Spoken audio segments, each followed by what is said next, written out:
that are imposed in Ontario and Quebec. Just to illustrate two of these allocation methods, one of them I call quota price ratio method. And it's fairly simple. So quota shares of provinces provinces I and J, so SI and SJ, would be proportional to the respective provincial quota prices. So to illustrate this, if we imagine two provinces, province A and province B, and if the price in province A is $20,000 per kilogram of butterfat, so that's the price of quota, unit of quota, and the price in province B, 30,000. Using this method, we will end up with 2/5 of the total amount and in province A and 3/5 in province B. So this is the proportionality principle. Now, the other method that I use is where quota shares are proportional to the differences between respective quota prices and the price that is lowest among all provinces. So to illustrate this, I use the same two provinces. Now, in this case, the province with the lower price is also the province with the lowest price. So this province gets the share of 0, and the other province gets everything. When we have more than two provinces, the province with the lowest price always gets 0, and the rest divide the total allocation according to the price difference ratio method. This table summarizes some of the calculations that I did using these two methods.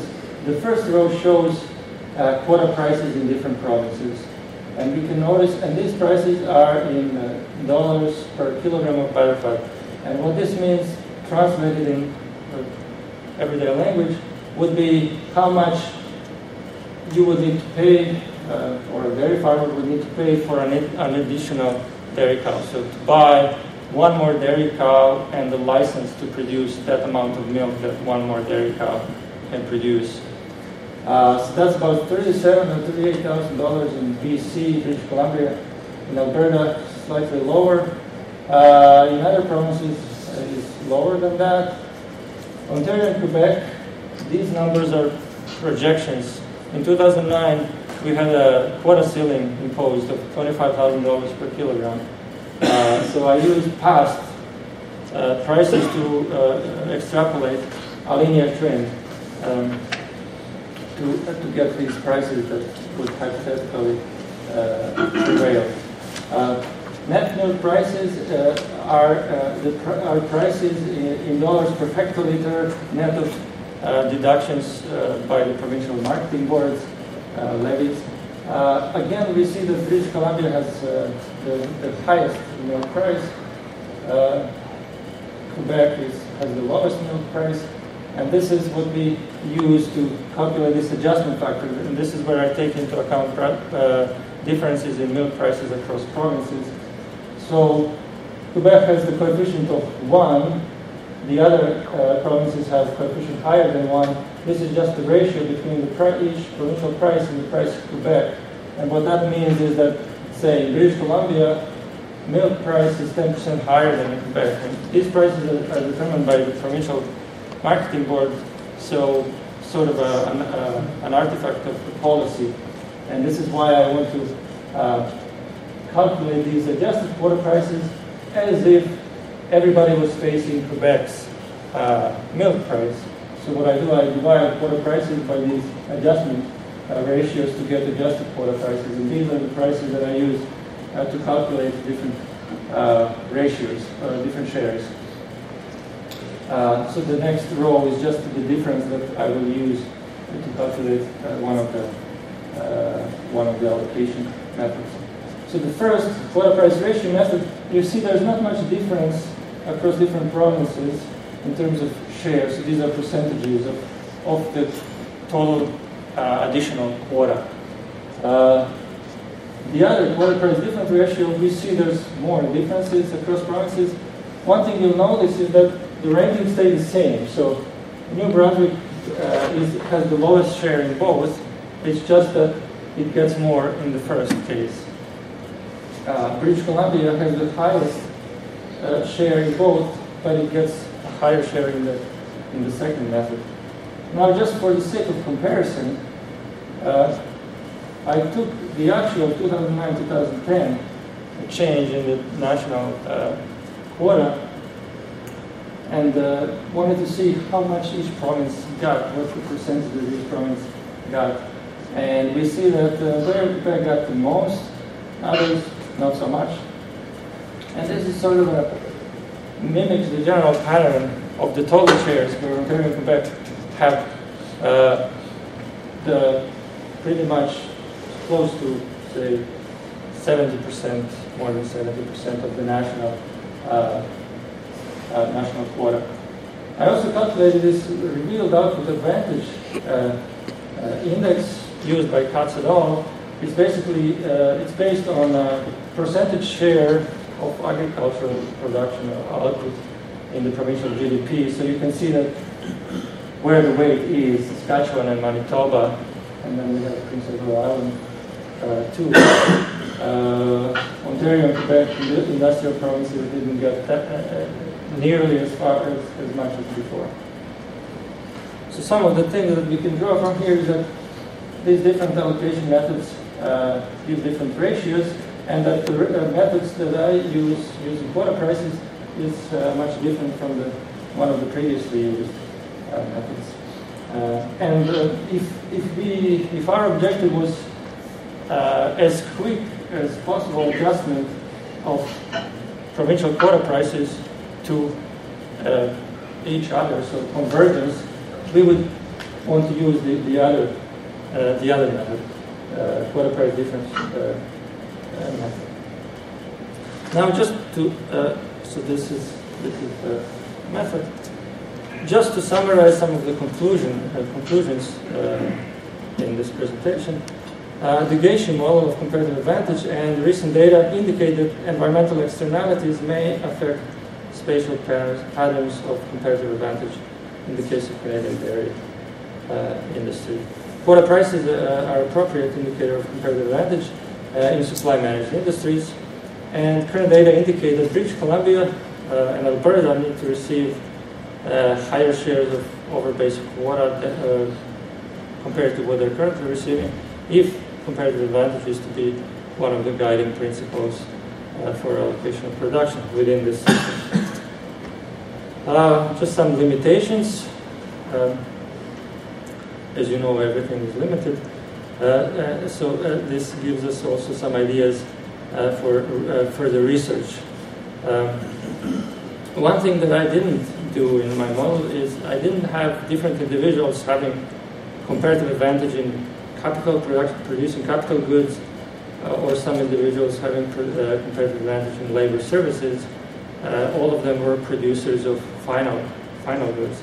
So we didn't have actual input markets in this model, which would lead to examining some of the consequences of structural production on the model outcomes. We can look at different kinds of capital and then look at complementarities and substitution between different elements and some of the problems that could arise from those aspects. Theory of the firm, I have implicitly assumed constant returns to scale, so none of the individuals really were inclined to associate with others into organizations or firms to increase their total productivity. One of the reasons is because I assumed zero transaction costs and constant returns. So examining this aspect where different people could join together and to increase their total productivity and form firms would also be an interesting extension. In the part where I calculate provincial over base quota allocations, the two methods that I use do follow quota prices in terms of proportionality, but it would be also interesting to see, given the prices and some data that we can get on demand elasticities, to see where actually we could expect most of the quota to end up if it's given for an auction. So this would be all for today, and I thank you all, and welcome comments, questions.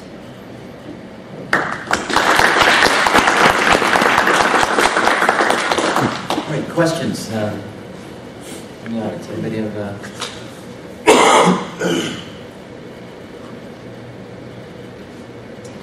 All right, well, if not, first round of questions will begin with our external examiner, Dr. Boettke. Okay. All right. As I said in my report, I very much enjoyed this dissertation, and I appreciate the contributions that it makes. I have in this first round 2 questions that I want to ask you that are related to the contributions that I see coming out of it.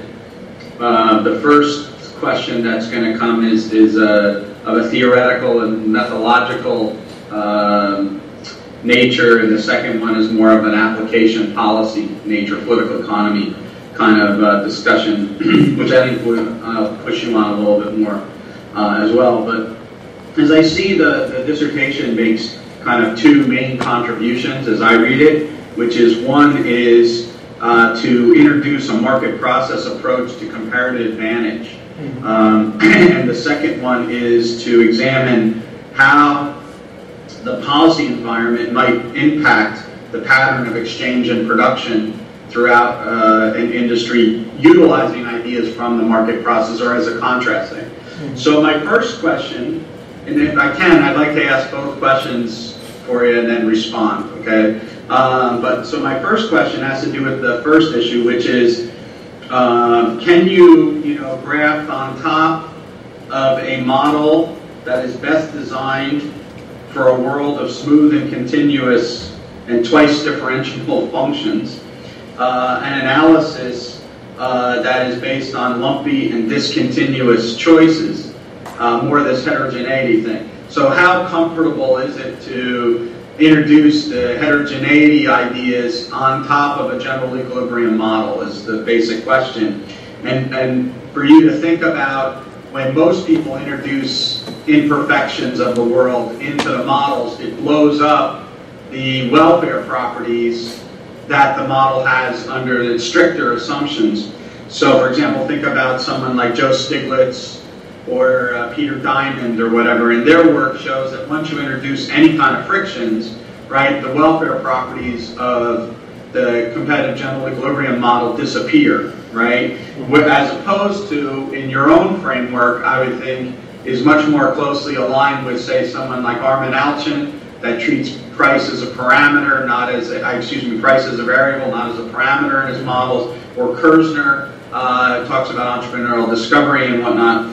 And I was wondering if how comfortable you are with trying to take those ideas from that and put it into a framework that is not designed to deal with those questions. That's my first thing, and that's a broad sort of brush kind of thing. The second one, which I think is a more directly kind of concrete question, which is that one of the things that I thought was interesting about your current discussion is that it's the first contemporary discussion that I'm aware of, and this might just reveal my own ignorance, that tries to talk about the location issues and the policy impact that takes place because of changes in law. Normally when we talk about these things recently where we're trying to have management of the supply chain or location issues,